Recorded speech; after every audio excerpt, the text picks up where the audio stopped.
Bom dia.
Bom dia.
Bom dia, eu queria tirar uma dúvida.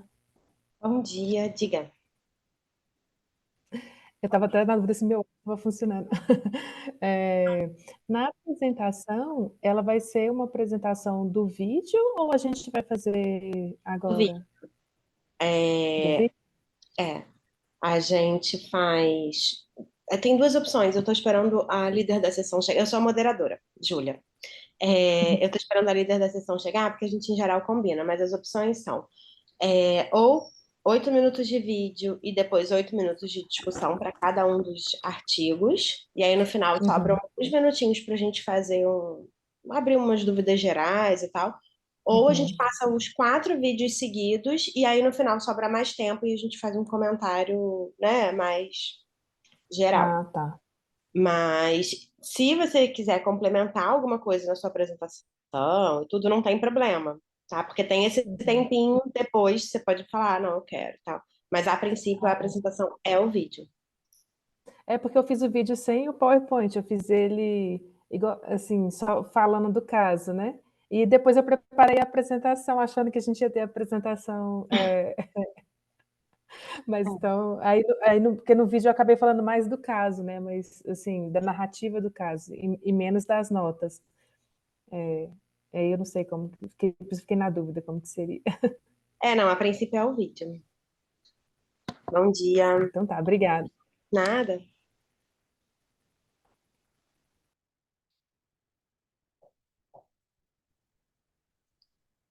Bom dia, Tudo bom? tudo bem?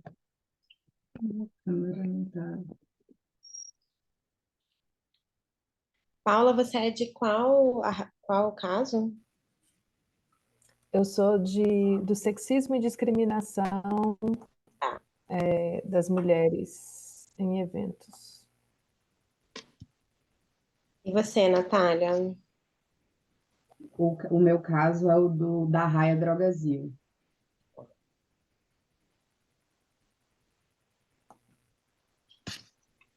Será que a líder não tem? Bom, mas ainda tem 2 minutos, né? Vamos aguardar.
Eu estou perguntando aqui para uma pessoa que eu sei que também é líder de sessão, se ela vai entrar ou não, porque eu não tenho os links dos vídeos. Ah, tá. Se ela não entrar, ou vocês mesmos transmitem, ou sei lá. Deixa eu ver se eu tenho um link em algum lugar, se me enviaram. Peraí.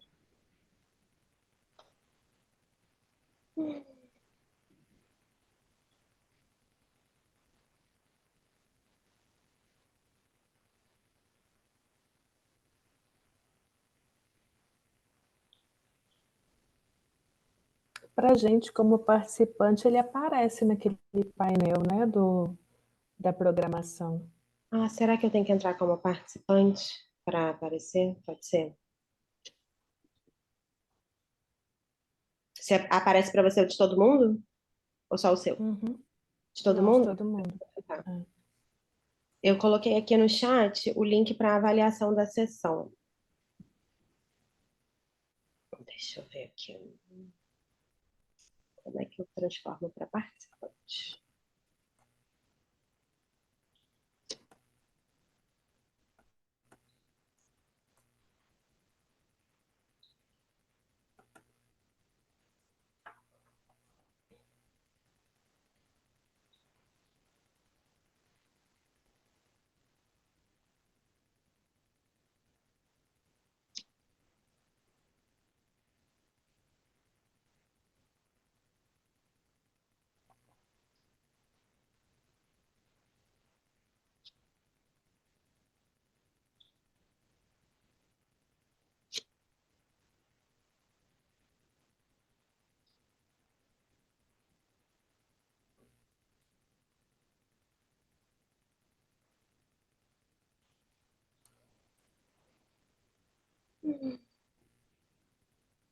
Você vai na sua agenda e acha isso? Programação, na parte da programação.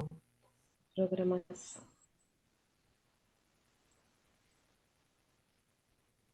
Ah,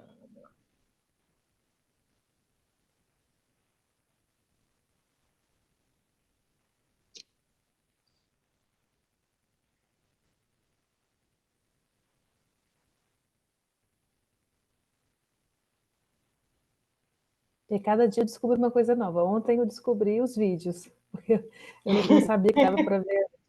E aí hoje eu descobri que clicando do lado do vídeo eu acessava o artigo. eu tô assim também, gente. É porque eu tô moderadora de, acho que 4 ou 5 sessões. Mas como moderadora, a gente só lê e apresenta, né? E traz dúvida e tal. Não, não, não. A parte de transmitir, de botar o link, esses detalhes, não são com a gente. Aí eu fico perdida. Hum.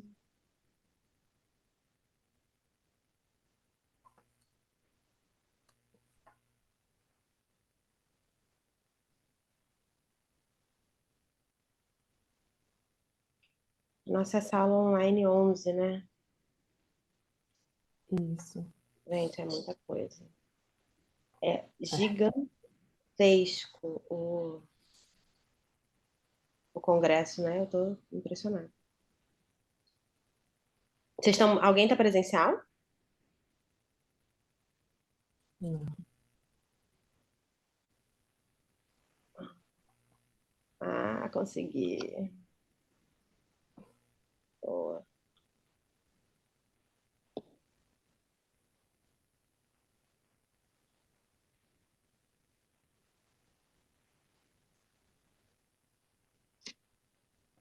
Vamos lá. Já tem gente. Não, deve estar faltando pelo menos uma pessoa, né? Porque só. Das pesquisadoras trabalhando na área de eventos, mas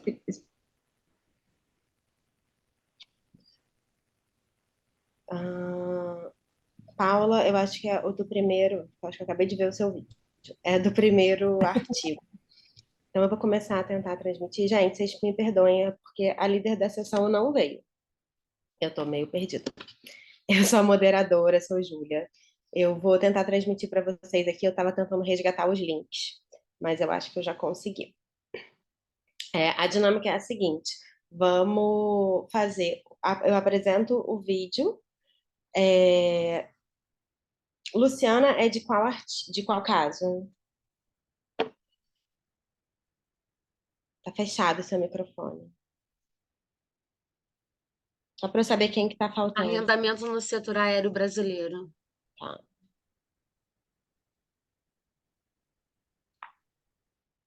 Tá. A princípio a gente só transmite o vídeo se tiver algum participante aqui, tá? Mas então, na ordem, o primeiro é da Paula, ela já tá aqui.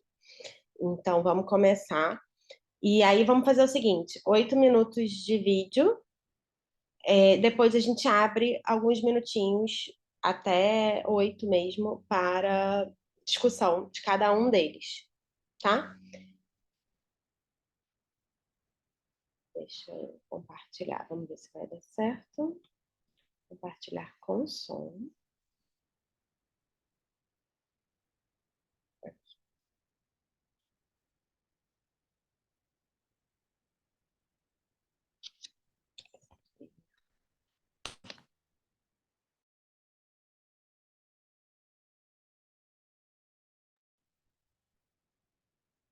Vocês estão vendo?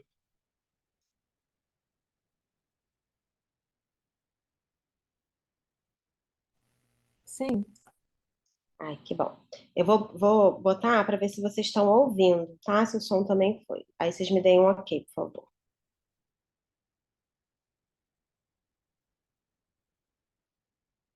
Estão ouvindo? eu não Ela estou surgiu a conseguindo partir escutar. da experiência.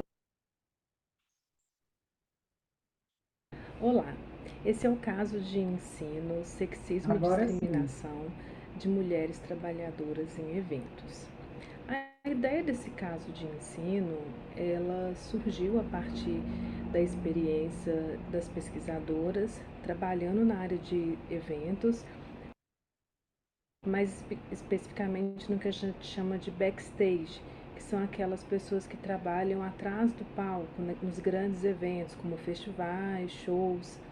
O que acontece é que a área de eventos, ela tem sido estudada, né, pelo marketing, pela comunicação, pelo turismo, mas sempre no âmbito, né, da imagem, do consumo, dos clientes, da marca, do planejamento, mas muito pouco pensando, né, os trabalhadores e menos ainda as trabalhadoras. Esse ambiente, por envolver essa montagem de palco, de estruturas, elétrica, né, engenharia, é um ambiente masculinizado e um ambiente que ainda existem poucas mulheres, né, que têm acesso a esse tipo de trabalho. Então, esse caso de ensino, ele vai focar na experiência de 3 mulheres que têm histórias, né, percursos diferentes e que em um momento essas histórias se cruzam. Então, uma delas, uma profissional da área da música, percussionista, autodidata, na casa dos. Todas as 3 estão na casa ali dos 30 anos, entre 28 e 30 anos. E ela, toda a experiência dela, né, ela não conseguiu em cursos, em formações, qualificações formais, né?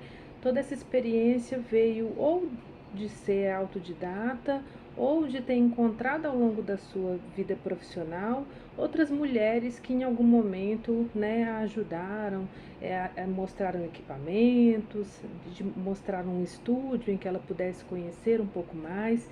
E a partir dessa experiência dela com equipamentos, ela se tornou hold. O hold é aquele profissional, aquela profissional que vai trabalhar auxiliando as bandas, né? Nessa parte técnica da montagem dos instrumentos, da afinação dos instrumentos. Então carrega os instrumentos para um lado, para o outro, quando a gente vê, né, aquelas grandes cases, né, que são aquelas bolsas, aquelas malas, né, para carregar instrumentos e carregar cabos. Então a hold ela tem esse trabalho, né, nessa parte técnica. Por ser um trabalho que exige força, então tem toda aquela questão da virilidade ali nos palcos, né, e sempre questionam, né, a mulher ali. Então, será que aquela mulher vai Oi, dar pessoal, conta, bom né, de dia. carregar aquele instrumento pesado?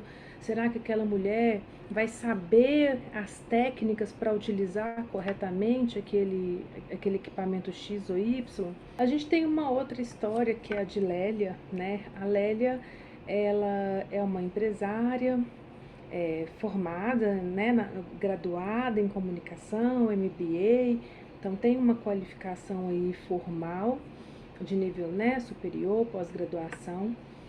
Ela montou uma empresa desde a época da faculdade e junto com um sócio, um homem. E eles lidavam tanto com as questões, né, de comunicação, quanto passaram a organizar vários tipos de eventos também. Durante toda a sua trajetória ali nessa empresa, ela teve vários momentos que ela era questionada pelos clientes. Então, assim, tratavam ela e o sócio de forma diferente, às vezes preferindo falar com o sócio do que com ela, e muitas vezes um tratamento diferenciado que partia de mulheres e que ela achava estranho, assim, né? Mulheres que às vezes estavam preferindo falar ou preferindo lidar com o sócio dela. Ela comenta, né, dessa relação, que é uma relação super tranquila com o sócio, mas que uma coisa uma vez chamou a atenção, né? Ele sempre queria colocar o nome dele nos projetos, fazia questão, né, de fazer uma revisão ali dos projetos dela e para ele entrar junto. Mas nem todos os projetos que estavam na responsabilidade dele, ela estava ali assinando junto, ou ela tinha essa responsabilidade de fazer essa revisão e colocar o nome. A terceira história é a história de Sueli, que é cenógrafa. Ela se declara como lésbica, cis, baiana e vive em outro estado. E ela formou em arquitetura e desde a época da graduação que ela trabalha com projetos de cenografia, que são essas, né, as estruturas, os cenários ali dos eventos, os lounges que tem nos eventos, né, bares temáticos. E a Sueli, então, ela fala que trabalha muito desde o início da carreira dela com artistas do meio do hip hop, do funk, e ela comenta como que às vezes ela sente uma certa misoginia nesses grupos.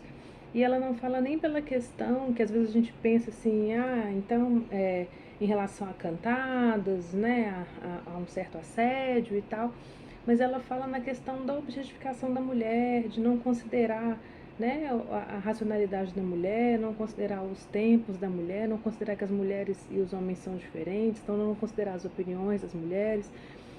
Então ela comenta que ao longo, né, dessa trajetória que ela percebeu isso assim, em vários trabalhos, e ela comenta até de um caso em que chegaram para ele e falaram: não tenho culpa se ele tem bolas, sabe? No sentido de justificar uma preferência por um homem.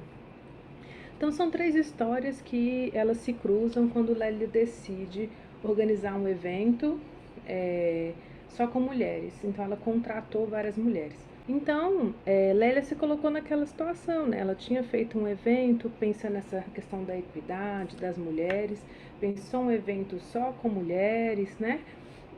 Mas mesmo assim ela teve problemas, mesmo assim elas tiveram problemas, né? Então ela começou a pensar o que fazer, né, diante disso. O caso ele proporciona, né, que nossos estudantes, nossas estudantes possam refletir sobre as barreiras que as mulheres enfrentam, né, possam compreender um pouco melhor a questão do sexismo, como opera esse sexismo no cotidiano, né, e perceber as diferentes formas de discriminação e formas de resistência. Então, como que as mulheres reagem a essas formas de discriminação, né? A gente retomou vários autores que já estudaram na administração as barreiras para a inserção das mulheres, como Antônio Carvalho Neto, Carolina Maria Mota Santos, Betânia Tanuri, a Cristina Bruschini, né, que não é da área de administração, mas que tem uma longa pesquisa nessa trajetória de mulheres. Trouxemos também a questão da divisão sexual do trabalho, né, na discussão com a Irata e a Kirguá. Traz também um pouco da discussão das masculinidades, né, com a Connell, que trouxe esse conceito de masculinidade hegemônica, masculinidades alternativas. Também trouxemos um texto que fala dos guetos profissionais, né? Nesse caso, os guetos profissionais masculinos, né? E a mulher se inserindo nesses guetos. Então, a gente trouxe vários autores aí que subsidiam, né, uma discussão sobre as questões da desigualdade, né, e do sexismo nesse ambiente de eventos, pensando nas trabalhadoras. Então é isso. Espero que vocês aproveitem. O nosso estudo de caso foi feito com muito cuidado, com muito carinho e pensando, né, nessa luta das mulheres em prol da igualdade de gênero.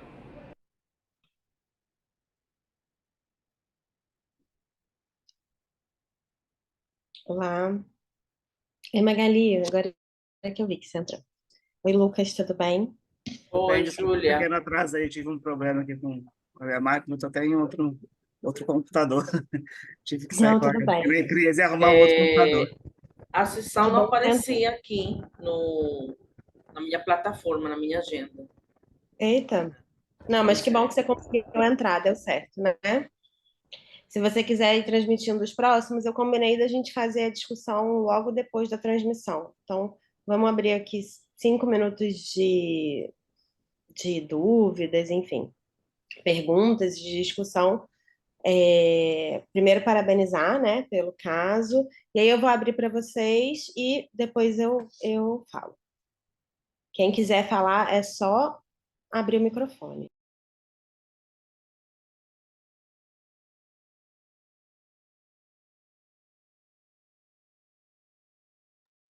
Então, Júlia, eu não sei se, como eu cheguei atrasado, não sei se cada um falou um pouquinho sobre o próprio caso, o que que tá, eu estou um pouco perdido, ou vocês vão transmitir o É isso, o combinado é esse. A gente vídeo, vai que gravou. transmitir o vídeo, depois Aham, o vídeo tem em média 8 minutos, depois a aham. gente tem 5 ou 8 minutos para discutir cada um dos vídeos, e no final sobram uns minutinhos para a gente Tá bom, ou usar no obrigado. meio da discussão ou ficar com essa gordurinha aí, tá? Obrigado.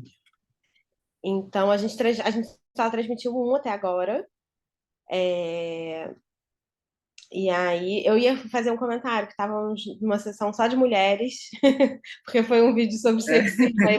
Aí a hora que que eu pra fechei o isso, negócio, que você pra acabou isso, né? aí. Mas é majoritariamente de mulheres, então tá tudo É certo. isso. Gente, fiquem à vontade, por favor, perguntem, comentem. Eu vou abrir meus comentários aqui, mas todos vocês. Júlia, o primeiro artigo foi sexismo e discriminação sofridas? Foi esse mesmo? Isso, foi esse mesmo. Foi o primeiro que apareceu para mim na programação. Eu não sabia qual ordem seguir, segui essa. Tá. Qual vai ser o segundo? Desculpa. Aí você pode escolher. O que aparecer para você aí, porque para mim não aparece como para transmitir, né? Eu entrei como participante para pegar o link. Então,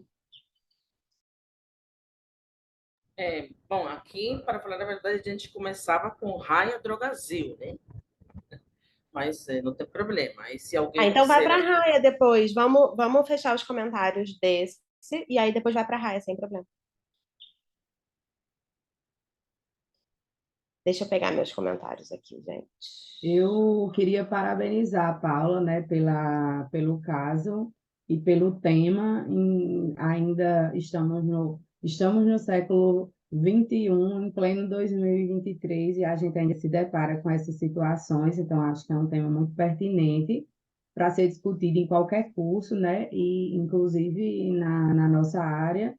Eu dei uma lida rápida no caso e vi que Paula indicou algumas disciplinas, né, para o caso ser aplicado, então acho que tem várias oportunidades de aplicação. Então, parabenizo, Paula. É isso, gente. Eu também queria parabenizar. Eu acho que é um tema super relevante e difícil de tratar, né? Não é um desafio. E queria fazer alguns comentários mais técnicos, assim. Eu acho que vocês ainda começam o caso operando um pouco na lógica do artigo científico, então vocês justificam a importância do caso, a lógica do caso, que eu acho que não faz muito sentido, né? A ideia, e esse comentário vale para todo mundo, a ideia dos casos de ensino, você tem dois públicos distintos, então você está escrevendo o corpo do caso para os alunos e as notas de ensino para o professor.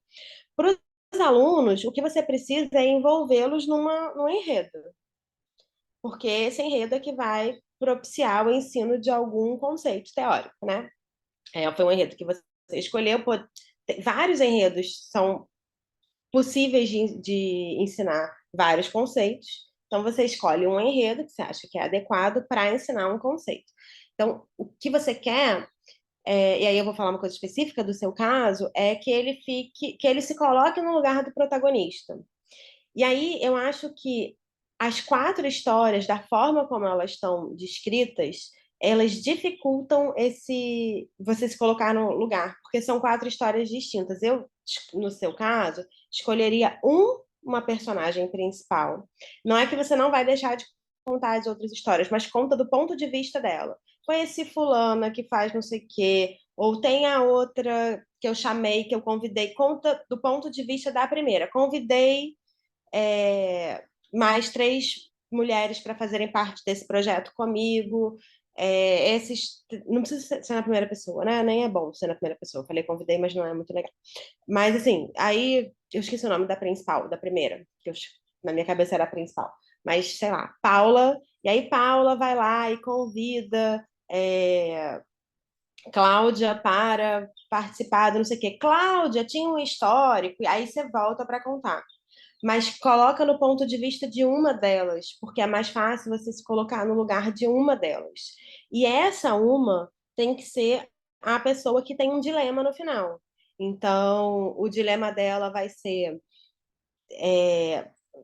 Eu colocaria uma urgência. Então, digamos que ela está fazendo vários projetos e a ideia dela é fazer outro projeto só de mulheres ou abrir uma equipe só de mulheres. E aí ela faz esse primeiro e fica na dúvida se ela deve engajar ou não no segundo, porque teve problema, entendeu? Coloca um dilema mais palpável do que só um dilema de deu errado, não nos trataram bem, porque esse não é um dilema que você possa resolver.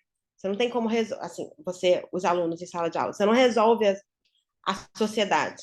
Você pode resolver um dilema gerencial, de fato invisto numa empresa que vai ser só de mulheres, ou numa equipe só de mulheres, ou não. Ou dou um passo atrás e o próximo evento, né, vou fazendo aos poucos. Aí é um dilema, e você pode botar uma urgência, o próximo evento sei lá, mês que vem, semana que vem, eu não sei o que é rápido para eventos, né? Então, bota uma urgência, bota essa pessoa como a protagonista, porque aí facilita o aluno se colocar no lugar dela. Os 4 casos acabam dividindo um pouco, né? E é isso. Eu acho que tem muito pano para manga, né? Você pode aí nadar de braçada. Eu acho que é por isso que é talvez mais fácil de se perder, porque é muita coisa e dá vontade de contar muita coisa. Então, mas parabéns, parabéns pelo ineditismo. Não vejo tanta coisa assim nesse tema e pela coragem de escrever. Se alguém quiser fazer mais comentários, fique à vontade. Se não, podemos ir para o próximo, Magali. Pode ser a Raya.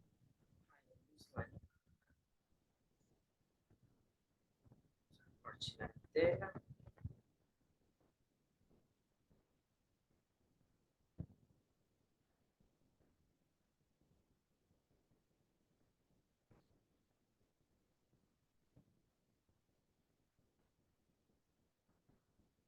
Vocês estão vendo minha tela? Sim, vamos lá. Fala, por favor, se Sim. vocês têm problemas para escutar, tá? Olá, pessoal. Meu nome é Natália Silva. Tá dando para escutar? Tá tudo certo. Tá bom. Eu sou doutora pela Universidade Federal da Paraíba e docente na Universidade de Pernambuco. Vou compartilhar minha tela para fazer a apresentação do meu trabalho.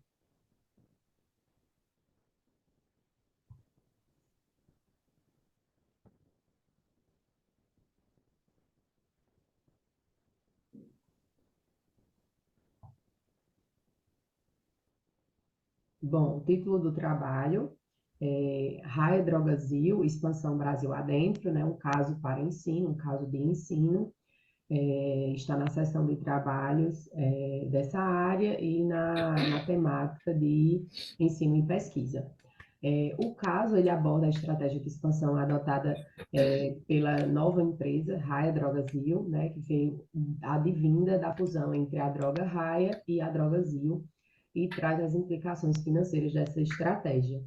Os personagens do caso é o Marco, o Alexandre e o Paulo, com o Marco aí tendo uma participação mais efetiva, porque ele, no caso, é o personagem principal. No tópico 2, Droga Raia versus Drogazil, a fusão, né, a narrativa se desenvolve com o Marco recebendo a missão de fazer a análise financeira da Raia Drogazil. Ele trabalha numa empresa de análise de investimentos e aí o chefe dele, Alexandre, passa para ele essa atividade, essa missão. Então, ele começa a fazer pesquisas sobre as empresas de forma individual, né, para saber como elas funcionavam antes da fusão. Depois, ele investiga os fatos relevantes que foram enviados à CVM a respeito do interesse, né, das empresas se unirem por meio de uma fusão. E também, né, ele pega informações em sites financeiros, né, observando, num primeiro momento, o período de 2011 a 2013. O processo de fusão iniciou em 2011, se concretizou em 2012, então ele começou a investigar esses anos iniciais. Com as leituras, ele percebe que esse processo de fusão inicial dessa nova empresa, Raia Drogasil, foi um processo de integração lento e difícil. E aí, no terceiro ponto, os desafios e os resultados dos anos seguintes, a narrativa se desenvolve com o Marco observando que a empresa contratou um executivo, né, chamado de Maurício Pousada, para realizar esse processo de integração entre as empresas que, no primeiro momento, estavam trabalhando de forma independente. Depois, né, ele também investiga que o Maurício Pousada adotou uma estratégia de crescimento orgânico com a meta de expansão, né, pelo Brasil inteiro, em diversas regiões, com pelo menos 130 farmácias por ano. E aí apresenta-se um gráfico histórico de crescimento. Nesse gráfico traz informações de crescimento de receita, do EBITDA, e também do número de lojas, né, do período de 2011 até o terceiro trimestre de 2019, e, paralelamente, traz também informações sobre aquisições de outras empresas, como a Onofre.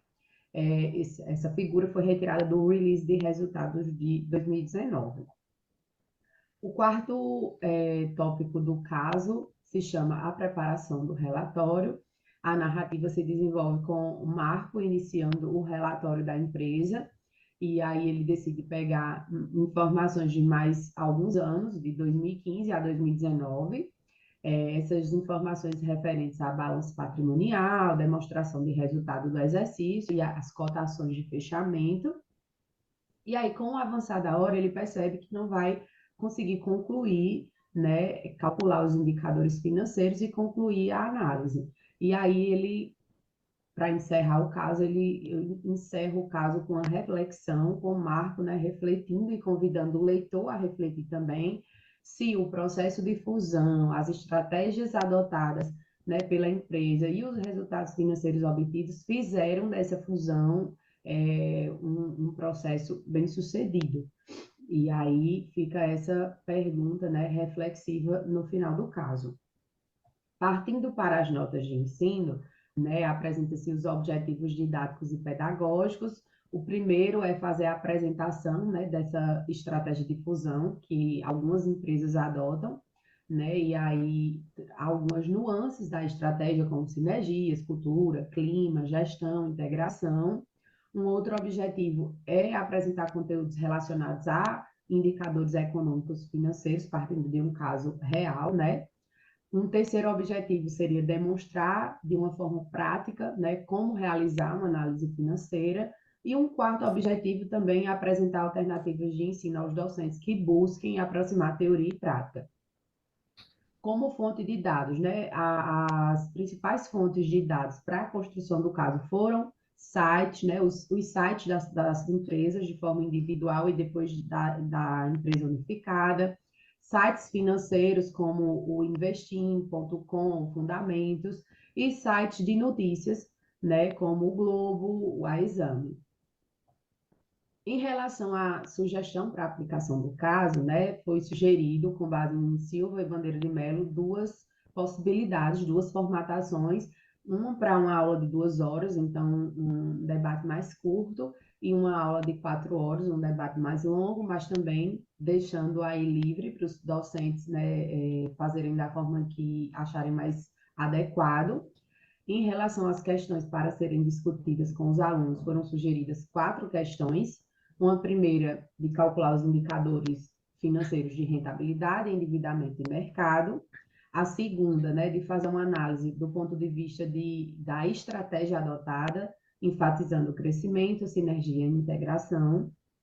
A terceira questão seria para os alunos calcularem indicadores de mercado, como a evolução do preço, índice preço-lucro, índice dividend yield, fazer uma análise do que eles observaram. E o quarto, né, partindo do que foi observado na questão 1 e na questão 3, e também na segunda, né, se os alunos consideraram que a estratégia de fusão adotada foi uma estratégia bem-sucedida e justificar essa resposta. Na análise do caso, foi feita uma breve apresentação dos conteúdos subjacentes, então apresentou-se uma breve discussão sobre fusões e aquisições e sobre indicadores financeiros, e também, né, foi apresentado parâmetros de respostas para as 4 questões sugeridas. Na bibliografia sugerida para os docentes, foi sugerido o livro Finanças Corporativas e Valor, do Assaf Neto, Avaliação de Investimentos, do Damodaran, Princípios da Administração Financeira, do Gitman, e um artigo, né, de Júnior Vasconcelos e Caldas sobre fusões e aquisições no Brasil. Aqui estão as referências bibliográficas que foram utilizadas para a construção das notas de ensino, e é isso, agradeço, né, a todos pela oportunidade.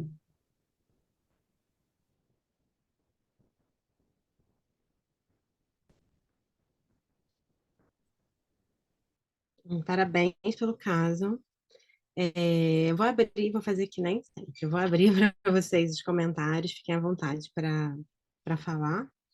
E aí depois eu faço os meus, se for necessário.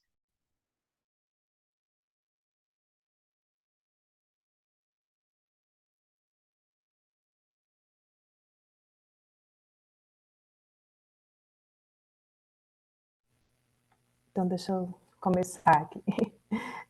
Parabéns, Natália, pelo caso, né? Eu não sou da área financeira, né? E aí, quando a gente vê empresas que estão no nosso dia a dia, né? Eu acho que isso instiga a gente, já dá aquele gostinho de querer, né, entender um pouco mais do assunto. Então, acho que é uma escolha acertada nesse sentido, né, desse cotidiano, né, que permeia essas empresas na nossa vida. Então, todo mundo conhece ali, né.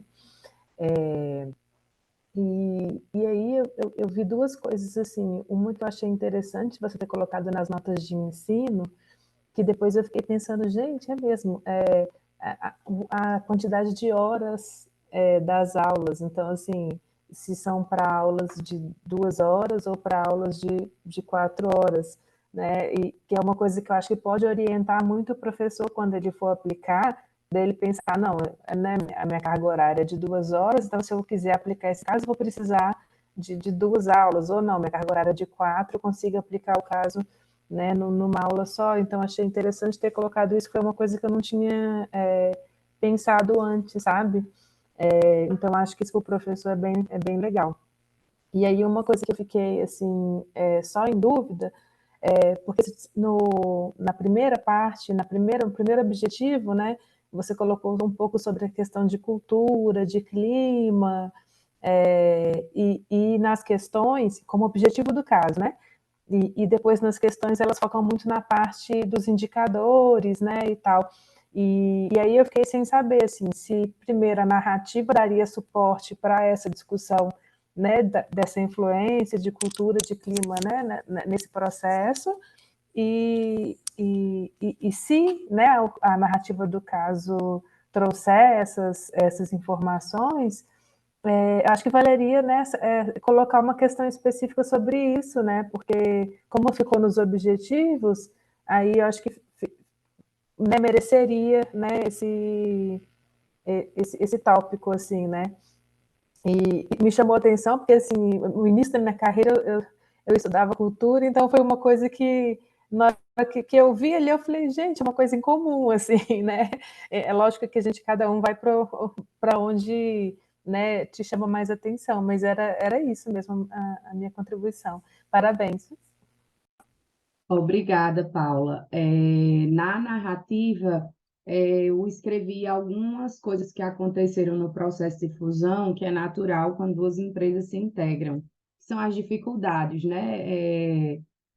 São empresas do mesmo ramo, mas têm culturas diferentes, têm formas de trabalhar diferentes. E aí, é, eu inseri na narrativa essas dificuldades e a necessidade que foi de contratar um profissional para trabalhar esse processo de fusão do ponto de vista de integração. Então, foi falado, sim, na narrativa e realmente acho que faz sentido acrescentar uma pergunta direcionada para essa parte não financeira, né, mas que acaba impactando no setor financeiro se ela não for bem gerenciada, e por isso que houve essa contratação. Então, agradeço demais pelo toque, pelo apontamento. Obrigada. É muito bom, eu ia falar isso também. E acho, porque, primeiro porque é um prato cheio para você fazer, né, fazer essa pergunta e tudo. Depois, porque eu acho que é importante a gente ter cuidado com a quantidade de informação que a gente coloca no corpo, que não é usada na análise. Isso tende a desmotivar o aluno, né? Então, se você bota muita informação no corpo do caso, e aí chega na análise e você não usa, da próxima vez o aluno não vai ler, né? Eles aprendem muito rápido essa parte. Nós também, eu estou falando como aluna de casos. Mas é isso, eu acho que é importante equilibrar, sabe? A quantidade de informação que você tem. Eu acho que para os dois casos, eu nem falei isso no caso do sexismo, né? Mas eu acho que vale também, porque a gente tende a contar o máximo que a gente conseguiu da história, porque é muito difícil conseguir, né, histórias reais e tal. E aí, depois na análise a gente não usa. Essa é uma coisa, e depois parabenizar, assim, é muito difícil escrever um caso de finanças, eu acho. Porque, e acho que você ainda tem um desafio aí pela frente para dar mais um passo e tornar ele um caso mais redondinho, porque finanças, o princípio do caso de ensino é o ensino indutivo de conceitos teóricos. É muito difícil você ensinar indutivamente conceitos de finanças, né? Então, é claro que ele não precisa ser 100% indutivo, você pode ter a exposição dos cálculos, assim, o aluno tem que ter algum conhecimento prévio para conseguir entrar num caso de finanças. Mas eu sugiro que você não desista do ensino indutivo. Então, assim, os cálculos, ok, ele já vai saber fazer antes, você não vai ensinar com isso, mas coloca um dilema, alguma decisão que ele precise tomar em cima desses cálculos, né? Porque o cálculo em si, ele tem que saber fazer, ele precisa aprender, e ele está funcionando como um exercício. Você está com um caso super bem estruturado, mas que na hora das notas ele está funcionando mais como um exercício do que como proporcionar esse pensamento de dilema, né, de um dilema gerencial, assim, de gestão. Então, eu Júlia, sugiro que você... Diga. só um minuto. Nessa parte que você está falando do aluno refletir, eu tentei colocar na última questão, talvez não tenha ficado muito bom, mas, tipo assim, ó, depois que você pagou essas disciplinas e você já tem habilidade para fazer os cálculos, agora saia um pouco e depois que você fez os cálculos, analise, né? A minha ideia com o cálculo foi puxar a análise. Você Sim. acha que o processo de fusão foi bem sucedido? Então, o Então, dilema foi nesse sentido, entendeu? E aí, bem sucedido em que sentido? Aí, aquelas questões que a Paula apontou, questões do processo de integração, cultura, enfim, essa parte não financeira e também a parte financeira. Então, talvez a pergunta ela não tenha ficado tão bem estruturada, Não, Mas não, aí ela ficou ótima. A questão é muito difícil você ter o engajamento dos alunos para avaliarem uma coisa que já aconteceu. Ele não está no papel do gestor que vai tomar a decisão. A decisão já está tomada, ele só precisa dizer se foi boa ou não, entende? A decisão já foi tomada. Eu acho que é bom, nesse caso é um caso público, né? Assim, mas uma sugestão seria voltar um passo atrás, mostrar os dados e falar, vamos ou não fazer essa fusão? Enfim, porque você. E as questões não precisam pedir para o aluno fazer o cálculo. Você pode, eu acho que o mais bacana é você conseguir fazer uma pergunta que ele vai precisar fazer o cálculo, mas você não precisa fazer uma pergunta para ele fazer o cálculo, entende? Faz parte da resposta ele calcular toda a parte financeira para ter subsídios para tomar essa decisão, entende? Não é que você vai abrir mão de fazer esse cálculo, é que ele vai entender que esse cálculo serve para tomar uma decisão. sim, compreendi.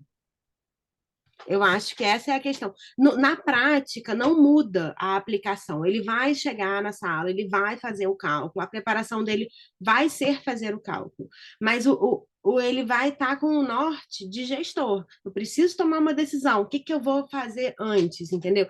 Porque senão a gente fica dando de bandeja para os alunos o caminho, e eles não veem o valor desse caminho com a decisão que precisa ser tomada no final.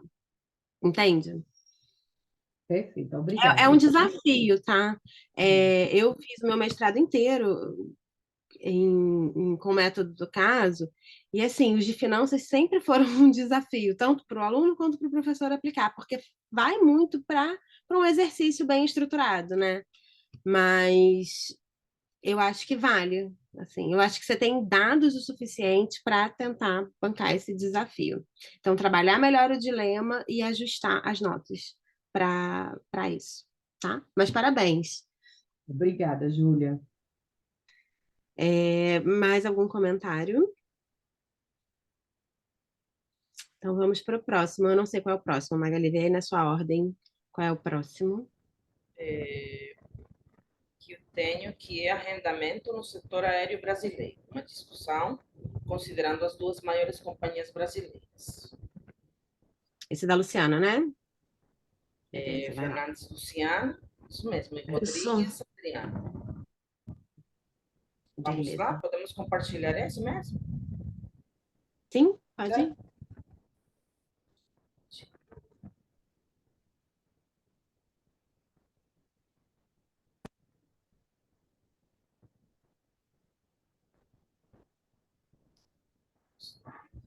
Meu nome é Luciana e eu vou apresentar o caso de ensino arrendamento no setor Estamos escutando? Tudo certo?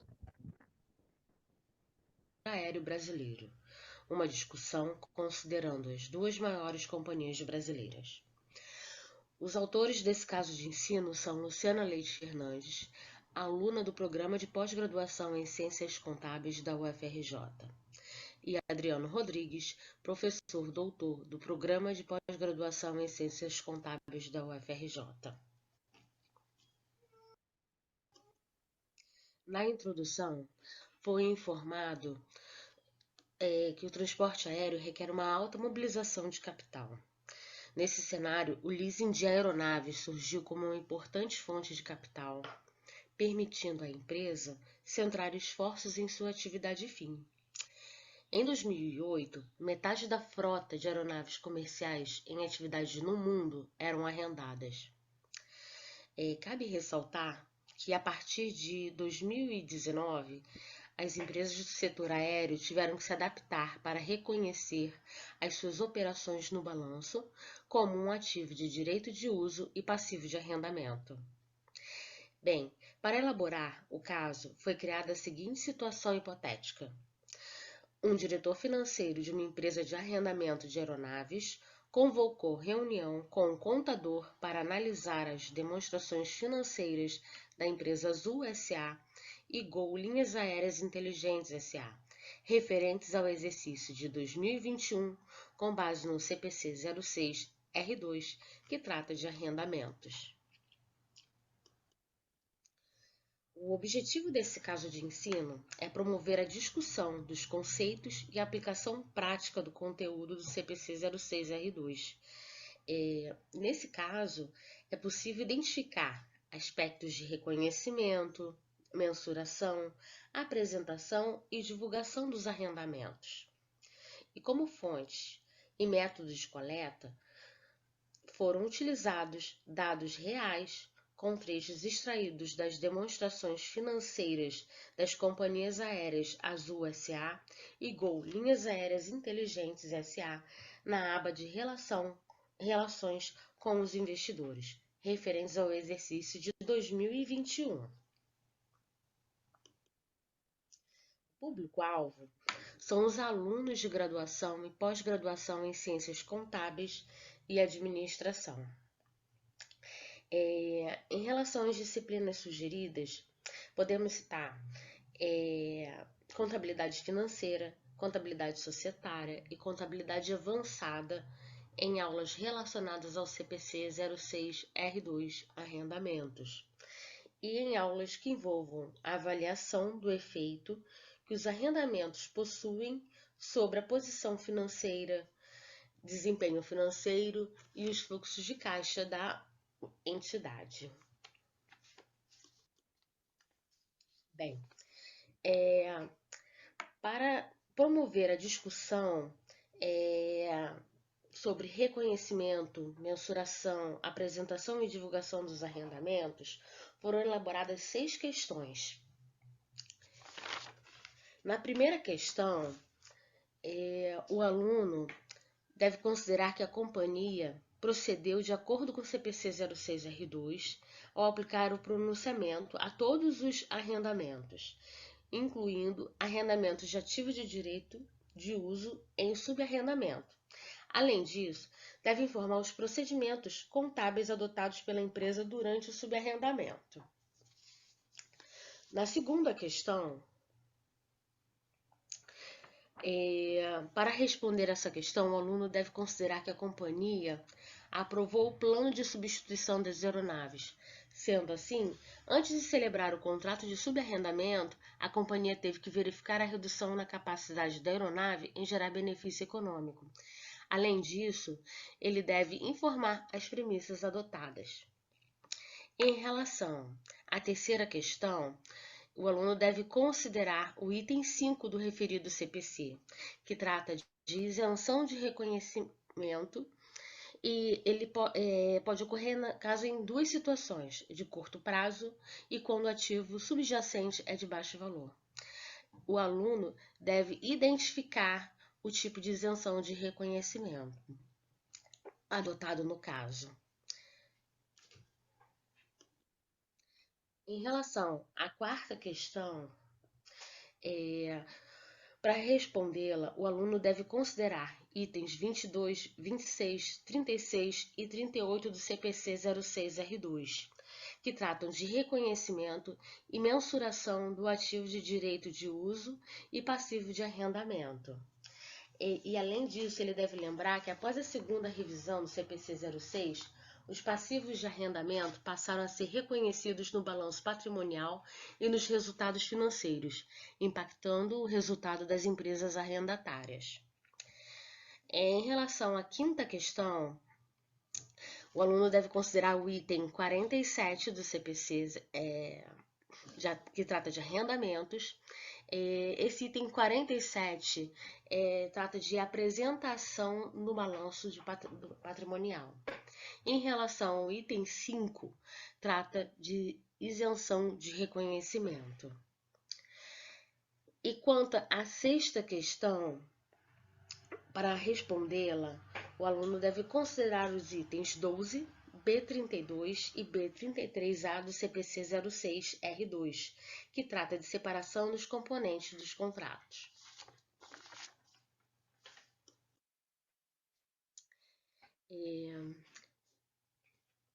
A possível organização da aula. Esse caso de ensino deve ser aplicado em aula de 90 minutos. No início da aula deve ser feita a distribuição do material aos alunos e o tempo sugerido para execução da leitura do caso de ensino e elaboração da solução e respostas é de 60 minutos. Após a leitura e resolução, deve-se abrir o debate e a reflexão entre todos os participantes envolvidos. É recomendável que o professor registre na lousa os elementos centrais das respostas discutidas para que sejam tratadas eventuais dúvidas. No fim, deve ser apresentado um modelo ideal de solução. Essa etapa deve durar no máximo 30 minutos. Foram utilizadas as demonstrações financeiras padronizadas de 2021 das companhias Azul SA e Gol Linhas Aéreas Inteligentes SA. Também foi utilizado um estudo da ENAP e o próprio CPC 06R2. Por fim, eu deixo aqui sugestões de bibliografia, são 2 livros que eu gosto muito, e o próprio CPC 06R2. Muito obrigada pela atenção.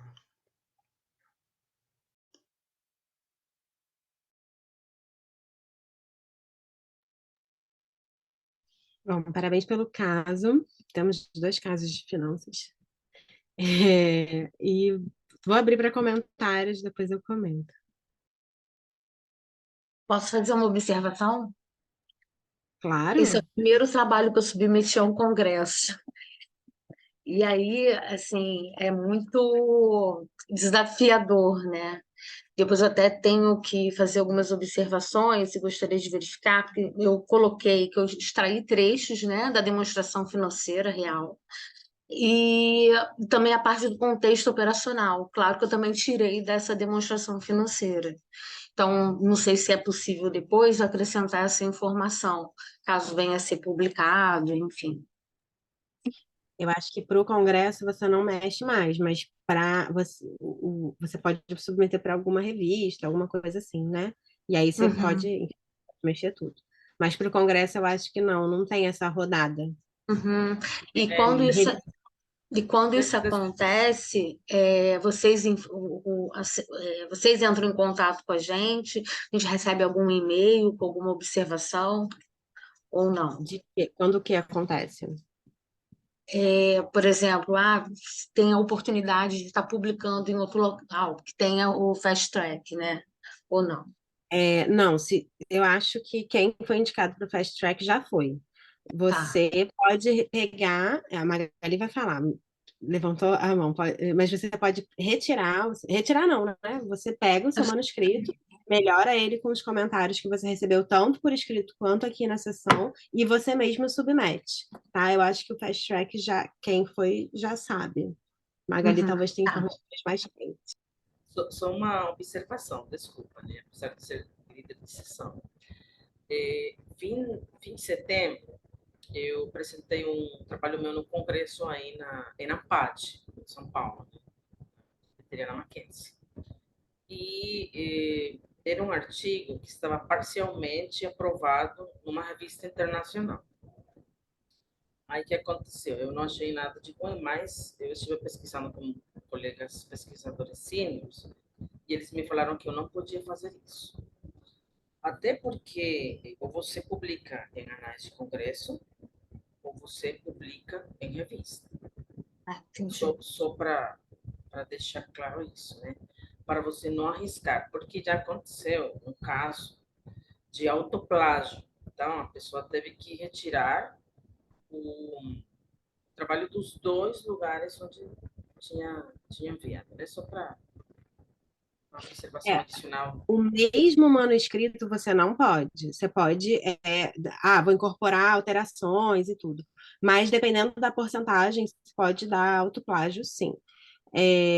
Não é comum dar entre congresso e periódico, mas cada vez mais, né, isso tem sido visto e é possível, sim. Por isso que tem muita gente que não publica, muita gente não, acho que essa sessão não tem ninguém, mas tem várias sessões que eu estou participando que tem gente que não autoriza a publicação, vai só o resumo por o congresso, porque só quer aproveitar para. Mas, no seu caso, eu acho que vale super a pena, porque assim, é seu primeiro caso em congresso. É difícil ele já sair para. Eu já até Curioso. apresentei em outro local, mas esse foi o primeiro que eu submeti. Não, eu acho que é esse o caminho mesmo, né? Para ir ganhando fôlego mesmo. Então, bom, parabéns mesmo, primeiro, né?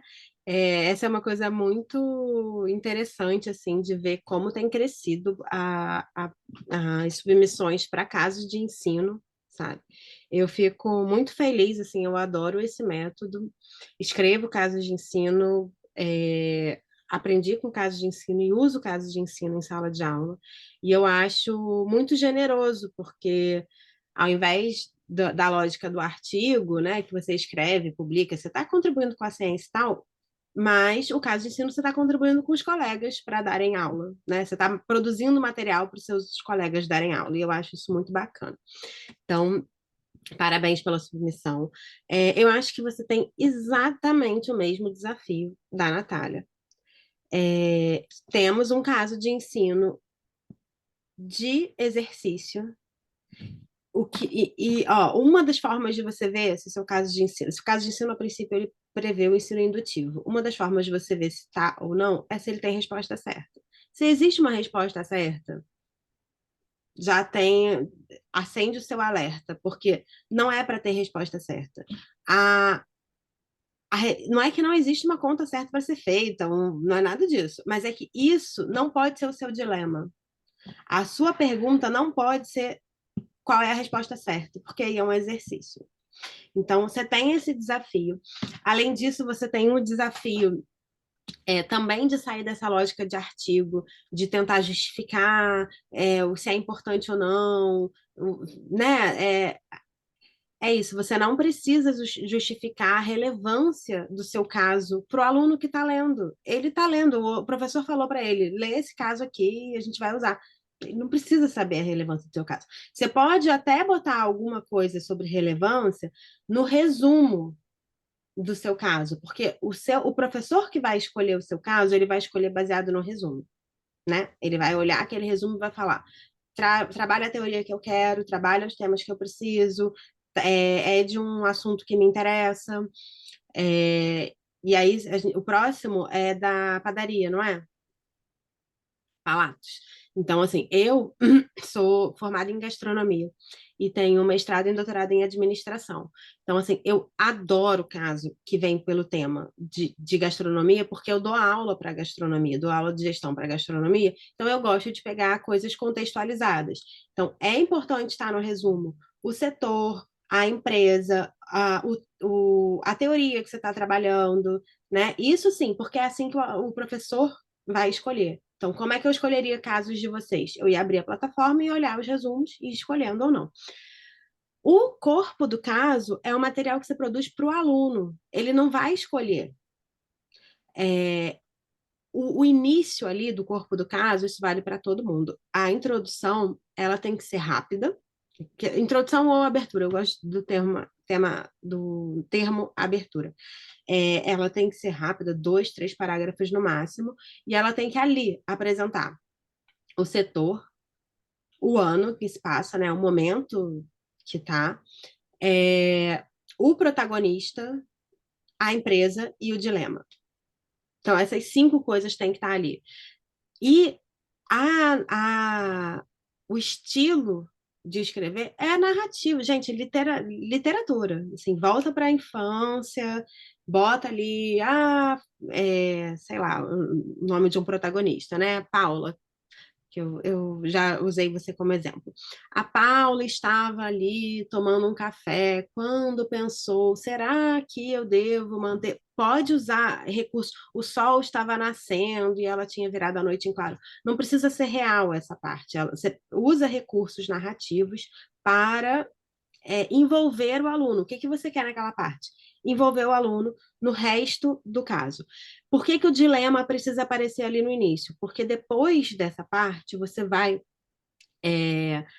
munir ele de informações para resolver aquele dilema. Então, ele vai lendo sobre, aí sim, a parte financeira, a parte do histórico da empresa, o que você precisa dar com aquele dilema na cabeça. No final do corpo do caso, você retoma o dilema bota um senso de urgência aí, isso precisa ser decidido até amanhã, né? Bota um negócio assim para ele ficar com.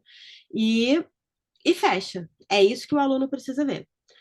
O, as notas de ensino, não. As notas de ensino, ela, é isso, a gente está produzindo material. Eu já vi sua mão, rapidinho, tá, Paula? A gente está produzindo material para os nossos colegas. Então, como que eu diria para você usar esse caso em sala de aula?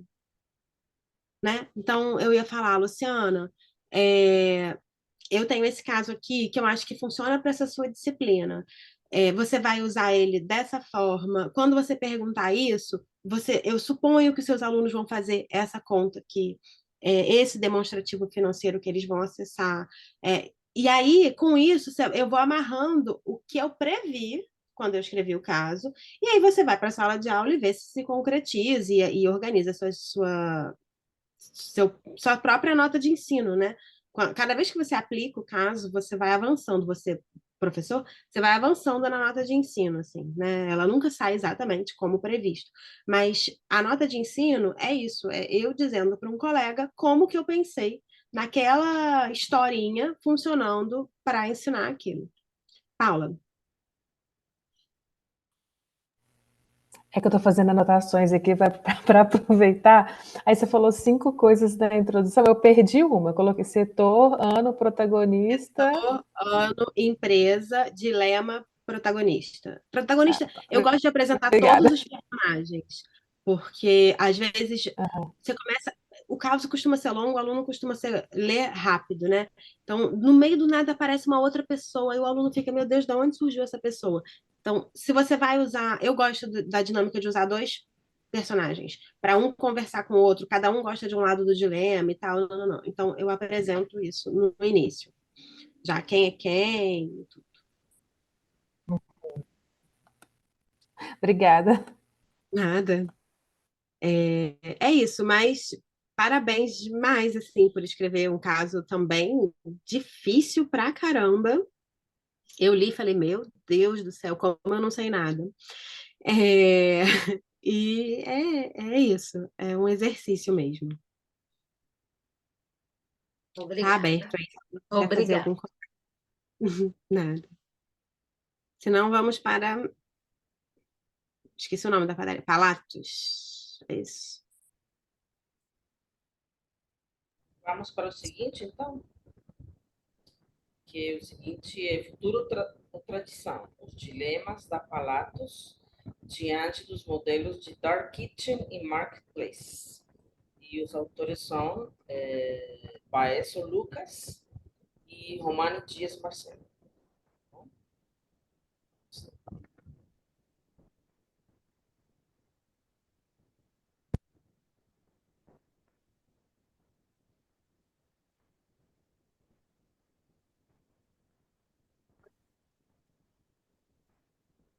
Bom dia, tudo bem?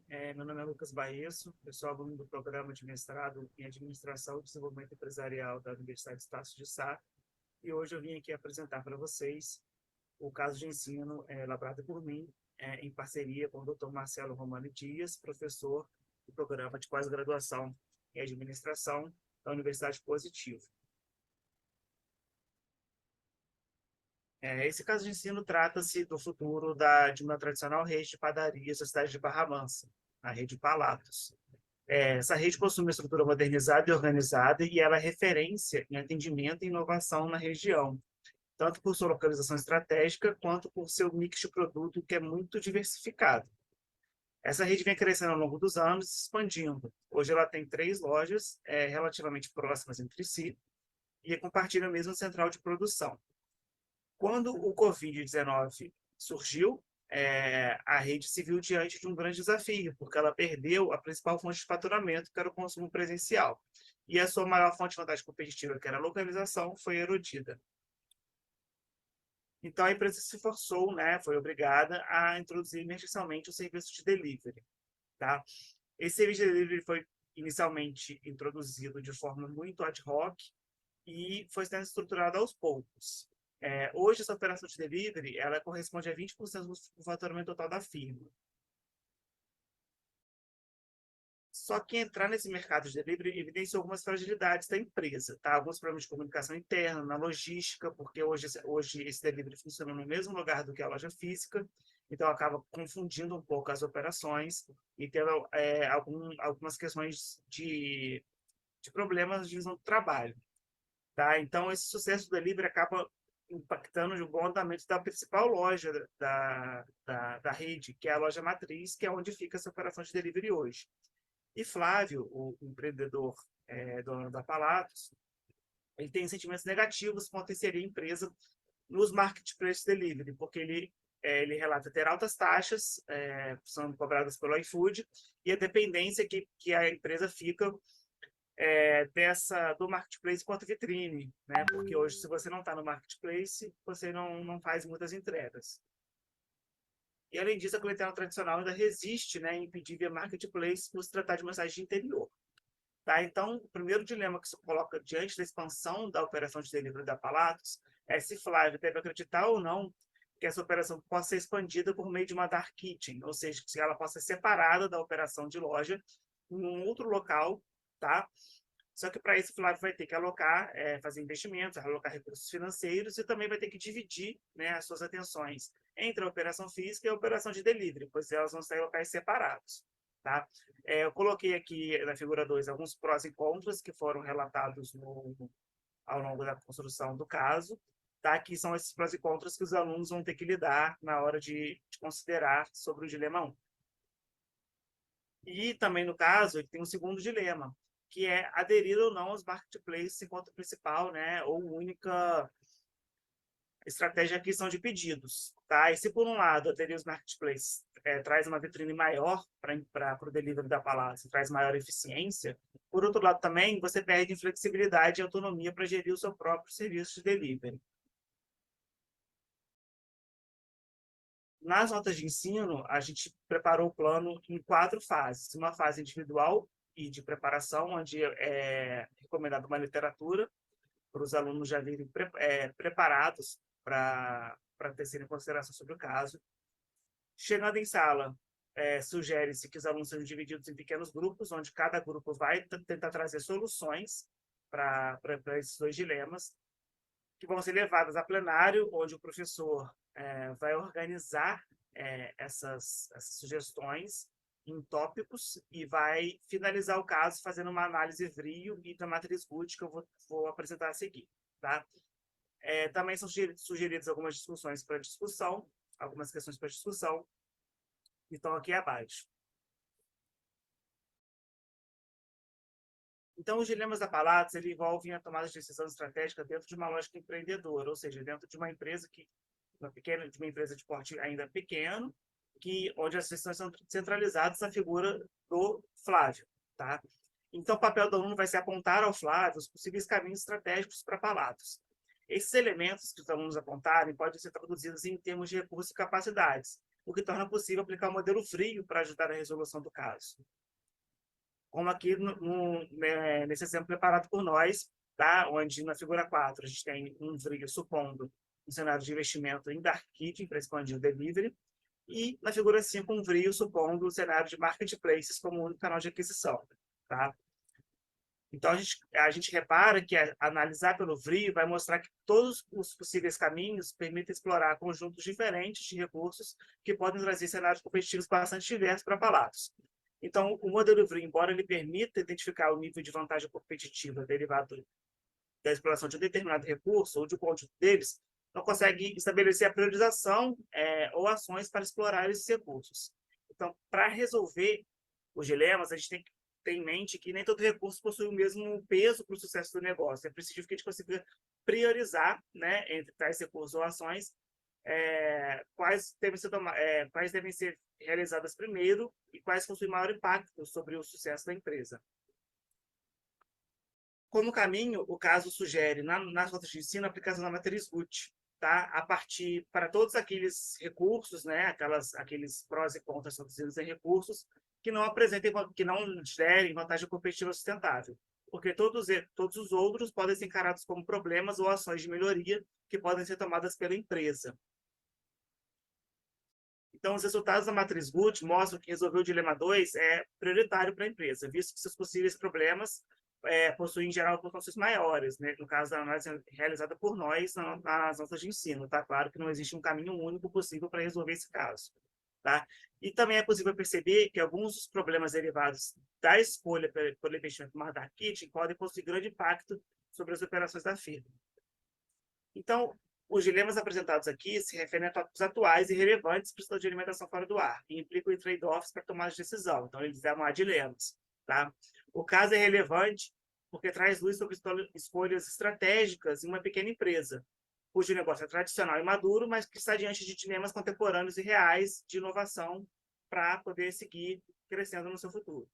Tá? Então, o histórico de trabalhos sobre marketplace de delivery e Dark Kits é relativamente recente. Esse caso contribui para que os alunos tenham a chance de refletir sobre esses temas que são muito atuais e estão em construção e discussão pela academia, e também para trazer esses temas para a realidade brasileira. Aqui eu apresento as referências, que são as mesmas que estão no artigo, e muito obrigado pela atenção.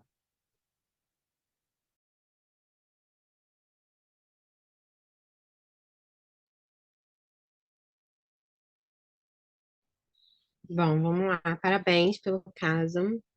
Ele, para mim, é especialmente interessante, assim, porque eu falei, né, dou aula na gastronomia. Vamos lá, vou abrir. Comentem, perguntem, e depois eu faço comentários. Eu gostaria de comentar rapidamente que, agora que eu percebi aqui na apresentação, que eu não coloquei a literatura recomendada, mas no caso ela está presente, né? Literatura de estratégia empresarial, Barney, Modelo Frio, Barney Hestern e Matriz Gucci também.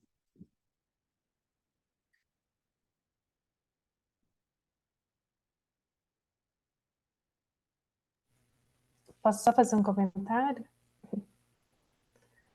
Parabenizar, Lucas, pelo caso, né? Assim, eu dou aula para turmas de eventos e que grande parte são pequenas e microempresas e que vivenciam esses dilemas, né? De cidade, de estar em cidades ali, né? Mais no interior, de pensar essa questão de tradição e inovação, né?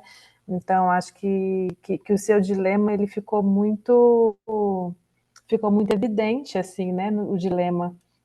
Então, para o aluno, na hora que ele chega nessa realidade e ele consegue, durante toda a sessão, a gente ficou vendo, né, como a gente vai construir dilemas que sejam realmente dilemas, né? Acho que o seu, ele ficou bem legal, assim.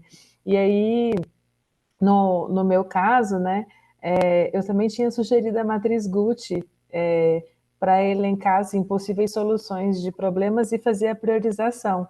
E um dos pareceristas colocaram assim, você sugeriu, mas você poderia ter feito um exercício de demonstrar como seria aplicado isso no caso. E aí você trouxe no seu caso como funcionaria, por exemplo, essa demonstração, no sentido de, tipo assim, olha, essa é uma das possibilidades de solução do caso, tem outras, mas assim, mostrar a forma ali, um dos exemplos, né? Então, queria te agradecer, né? Eu vou pegando dicas aqui com Começa a os troca de colegas, ideias, né? de como a gente pode melhorar, né? E eu acho que foi bem interessante essa, né, a forma que você colocou ali para demonstração, e vou até considerar isso. Obrigada. Esse caso o dilema é muito forte porque ele é real, né? Essa empresa é a empresa aqui da minha família, onde eu estou mesmo hoje. Então, consegui trazer um dilema forte porque eu estou vivendo esse dilema forte, né? Então, no caso, eu fiz o exercício porque eu preciso fazer o exercício, né? Então, consegui juntar a vida prática com a acadêmica, e por isso que eu acho que ficou um dilema tão sincero, né? Porque ele é de verdade mesmo, né? Estou vivendo, então acho que por isso que ganhou mais O meu força. primeiro caso de ensino também foi assim, foi de um dilema da família, assim, da empresa da família, e também eu senti que depois várias pessoas falaram assim, nossa, você não observou isso. Eu falei, gente, eu tinha coisas que eu não tinha observado, que às vezes você está na família, você está imbuído ali, né, de todo aquele contexto. E aí vem pessoas de fora, e às vezes quando vão aplicar o seu caso, surgem questões, e acho que vai ser interessante para a sua família até, na hora que as pessoas começarem a aplicar e surgir questões, falar, nossa, a gente não tinha pensado por esse lado. Eu cheguei a apresentar esse caso, uma versão dele, né, preliminar dele lá no Anampad, e aconteceu justamente isso. Começaram a me dar várias soluções para o que eu não tinha pensado ainda. Então, eu falei, não, ainda ganhei uma consultoria, entre aspas, né? Ainda ganhei uma consultoria aqui, né? Então, é muito bom trocar ideia, assim, porque às vezes as pessoas têm um olhar diferente, né? De quem está dentro do negócio. Isso é muito legal. Eu adoro escrever casos assim, de pequenos e chamar eles para participar da aula de discussão do caso, assim, né? Porque, gente, abre a cabeça, assim, é uma coisa completamente diferente, né? Porque, em geral, você fica muito preso naqueles problemas, e aí, às vezes, vem um aluno faz uma pergunta completamente diferente e muda, né? É legal saber que Foi é rica real. essa troca, né? Eu, Dos eu acho muito acadêmicos, né? legal essa parte de você estar promovendo a discussão, né? É uma forma diferente de você aprender. Só o dia de hoje, outros casos que eu também assisti, o quanto você aprende, você já tem uma visão até de fazer outros casos, né? Então, assim, é possível você fazer autocrítica a você mesmo, né? Do que você fez, né? Então, isso todos aprendem, né? O aluno e o docente também, né? Não, todo mundo, empreendedor, é sempre É. muito rico, né? E cada vez que você aplica um caso, é diferente, não é igual, né? A Porque gente até é colocou lá isso. que a gente estava apresentando uma das soluções possíveis, né? Porque foi a solução que eu cheguei aqui no, né, dentro do negócio até, mas talvez outra pessoa, né, ou um outro tivesse uma Se outra você visão aplicar e em outro chegasse em outra nível, solução, né? E que talvez fosse até melhor do que a minha, né? Mas provavelmente, assim, se você é, aplicar em outro nível, muda, né? Se você é, aplica na graduação, no mestrado, no doutorado e para CEOs, vai ser completamente diferente, né? A forma como as pessoas vão encarar. Bom, primeiro parabenizar, né? Muito bacana. E aí, eu queria te propor também um exercício é um desafio, né? É, eu acho que você tem condições da forma como ele está estruturado, propor um ensino indutivo. Então, ao invés de você dizer, montem a matriz Good, enfim, dizer o que os alunos têm que entendi. fazer e eles irem lá fazer, você dizer para o docente que pergunta que ele tem que fazer, e aí ele vai preenchendo no quadro as respostas que os alunos supostamente vão dar, e no final isso vira a matriz. No final ele fala, vira e fala assim, gente, isso aqui que vocês mostraram é uma matriz. Então você pode falar, sei lá, perguntas do tipo, é, quais são os recursos, quais são as capacidades para montar o As VRIO, abertas, né? né? É, Perguntas abertas que o docente vai fazer, então você vai dar esse guia para ele, a gente chama isso de transition questions, né? Então, qual é a discussion question, né? Qual é a questão principal? Você quer montar a matriz, você quer montar o VRIO. Quais são as transitions, ou seja, o que o professor vai falar em sala de aula? Quais são as perguntas que ele vai de fato falar para trazer essas respostas? E aí, eu tenho alguns casos, assim, eu vou deixar meu e-mail aqui, se vocês quiserem eu depois mandar gostaria que você me e-mail. enviasse. Se você Nessa linha, assim. E queira, aí eu digo exatamente o que o professor deve falar. Claro que não vai acontecer desse jeito, né? Mas, assim, uma sugestão de fala, uma suposição do que os alunos vão dizer. Então, diante dessa pergunta, é suposto que os alunos respondam tal e tal coisa. Organize no quadro as respostas de forma a montar essa matriz. E aí eu vou dando fotos, que não são fotos, são imagens das lâminas do quadro. E lá no final, a última página, é o quadro montado todo. mostrando esse É, processo de construção mesmo, né? exato. É claro que nenhuma vez que você aplicar, você vai ter Mas aquilo, exatamente aquele quadro.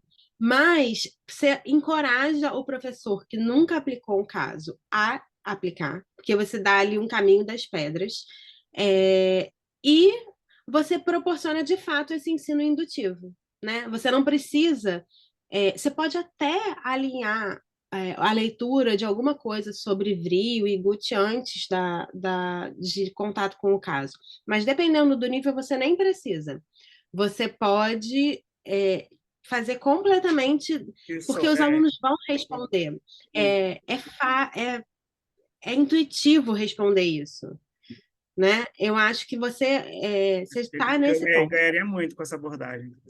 Muito, muito. Você ia dar um salto de qualidade enorme no seu caso. E outra sugestão que eu tenho para te dar é: não tenha dois dilemas e não chame o dilema de dilema. Por quê? Para que serve o dilema? O que você quer com o seu caso? Você mesmo, já que eu acabei de descobrir que você é da família, você quer resolver o seu dilema. Eu quero resolver. Eu coloquei tudo ali que eu estava querendo resolver para ver se alguém me responde. Exato. Mas na prática, você como docente, tira essa persona do dono aí e bota do docente, o que você quer? Você quer ensinar a matriz Gucci. É isso que você quer. O caso é só uma alegoria. Se você pergunta o dilema com nome de dilema, com forma de pergunta, com pergunta mesmo, qual é a tendência do aluno? Responder. Aí ele responde e não faz mais nada. Ele não.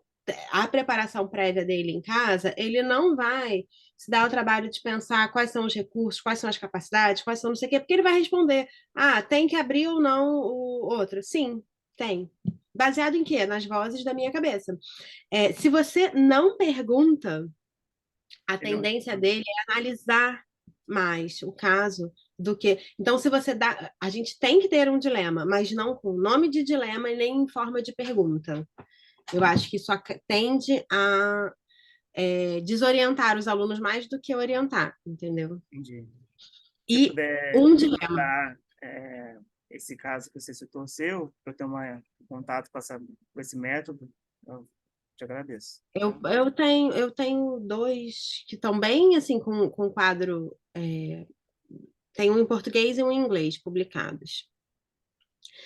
Com esse quadro finalzinho, assim, esses últimos que eu escrevi já bem com esse quadro. E aí eu vou deixar meu e-mail e quem quiser pode me pedir que eu mando. E um dilema só, não dois. Você pode até tangenciar os dois na narrativa e tudo, mas Na hora de mostrar o dilema, né? Assim, mostrar na hora de falar o que tem que ser feito, né? isso. Você pode ter um dilema com várias soluções. Um recurso que você não utilizou e que eu acho que pode te ajudar é ter um outro personagem para ter um diálogo. Para o Flávio querer não sei o que, não sei o que lá. O fulano quer não sei o que, não sei o que lá. Um É acha uma que tem que abrir, contraposição, outro né? não. Exato. Que aí você consegue ter mais recursos e dar várias visões. Enfim, e aí eu acho que facilita. É um recurso que ajuda. Legal, muito obrigado. Não, abriu a cabeça aqui para muita coisa. Mas está muito legal, assim, eu acho que tem boas chances de você avançar nele e dar um salto de qualidade bom nele, assim. Sim. Não, eu vou colocar isso aí tudo em prática, com certeza. Para mim fez muito sentido. Mais comentários, eu vou deixar meu e-mail aqui.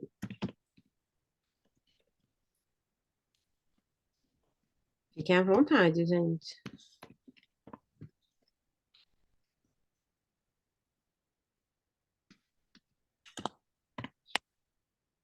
Pronto, podem mandar. Fiquem à vontade também para mandar e-mail.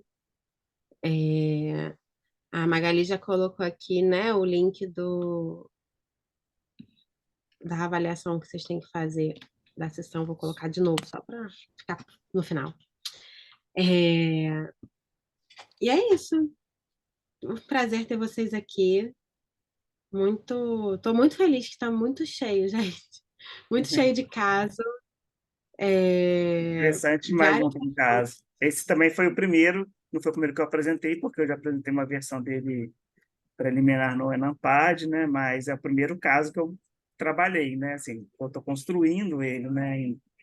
E aí eu tô assim, apaixonado por esse método também, que é por isso que eu falei, do material, eu quero Eu vivo esse fazer. dilema na minha vida. No Enampad eu estava apresentando não sobre caso, né? Porque caso é um mundo, se você deixar. E é muito. Gente, vicia ficar fazendo caso. Tudo que você olha, você fala, isso aqui dá um caso, isso aqui não sei o quê.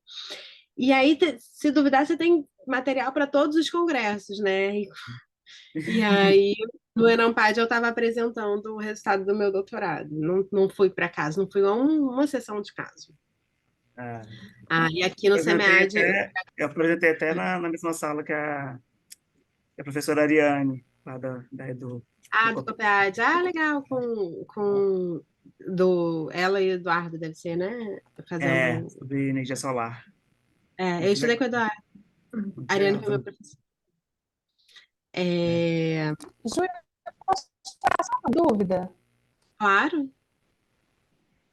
É porque quando a gente estava escrevendo, né, assim, a gente fez entrevistas, né, pegou dados reais ali para construir o caso, e a gente ficou em dúvida de até que ponto que a gente insere elementos fictícios para construir a narrativa, ou até que ponto que a gente vai ser fiel àquela entrevista, sabe? Deu essa dúvida, assim. Então, eu sempre boto alguns elementos fictícios, mas só necessários para criar esse envolvimento. Então, eu boto sempre uma cena, assim, inicial, mas o resto, a não ser que o caso peça, assim, um outro personagem, né? Eu só entrevistei uma pessoa, não tem esse outro personagem que faça esse contraponto. Aí eu pergunto para as pessoas que eu entrevistei se elas ficariam à vontade de eu criar mais um personagem. Eu sempre uso os nomes reais e eu passo o caso para a pessoa, para ela aprovar. Então, se ela falar, não, aqui ficou muito ruim, por favor, ajusta. Nunca me aconteceu, né? Aham. Mas é isso. Você usa elementos fictícios na medida da necessidade de é, é, envolver o aluno. Uhum. Ou, assim, eu já escrevi um caso sobre uma padaria também, uma fábrica de pão, na verdade, que eles tinham um dilema de crescimento e tal, era antes de iFood, de tudo, eles vendem para, B2B, né, vende para outras lojas, e aí tinha a coisa de entrar ou não no supermercado.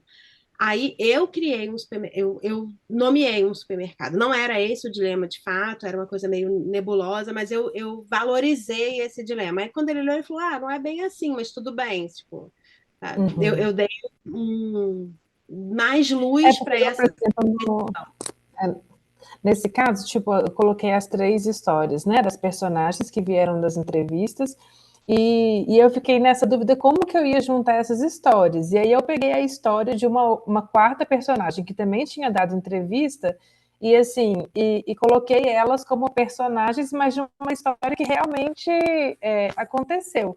A minha dúvida, por exemplo, se essa quarta história não tivesse acontecido, eu poderia usar a história dessas 3 personagens, né, assim, criando um outro contexto para criar o dilema, sabe? Porque Então, coincidiu na de eu verdade, conseguir fazer essa junção pelas não, entrevistas, sabe? Mas eu entendi. Mas, na verdade, assim, um caso, ele se propõe a contar um dilema gerencial. Então, a princípio, você teria que partir do dilema né, de uma empresa, de uma situação empreendedora e tal. Não, não, não. No seu caso, como você quer tratar uma coisa que é gerencial, mas é muito pessoal também, né? E as entrevistas elas foram mais com cunho pessoal do que de uma empresa. Você poderia criar um caso totalmente fictício, não tem o menor problema, né? Mas você poderia usar, nesse caso, você poderia usar histórias reais e talvez mudar o nome das pessoas, porque elas, de fato, a situação não aconteceu, né? Quando você vai usar uma empresa que existe, costuma ter mais engajamento dos alunos, né? Uma empresa que o problema é porque existe. a temática que eu uso, o pessoal quer anonimato, né? Então Aí, talvez sim, criar uma... assim, eu fiquei na dúvida, porque eu até coloquei o dilema nessa perspectiva gerencial, no sentido assim, né? Ao fazer esse novo evento, esse novo projeto, que decisões, né, que ela deveria tomar, mas não no sentido, assim, pegando, porque esse outro evento, né, feito só por mulheres, já existia, né, de uma outra entrevistada, mas ele já existia. E aí, por isso que me deu essa dúvida, assim, sabe? Você Até pode. que ponto que, né? Agora, se você está usando histórias reais, elas precisam ser autorizadas. Mas elas leram o caso. Aí, se elas lerem também, você fala o que. Você escreve lá na fonte de dados que parte é fictícia para criar uma narrativa, enfim. Entendi. Não, então tá, obrigada. Nada. É isso, gente. Vamos nos manter no horário e fiquem à vontade para entrar em contato. Um prazer encontrar vocês aqui. Espero que a gente se veja nas próximas sessões também. Obrigado. Muito obrigado pelas contribuições e vou entrar em contato lá para pedir o material. Tá Tá bom? bom. Obrigado. Tchau, tchau. Bom Tchau. dia. Tchau, pessoal. Bom dia.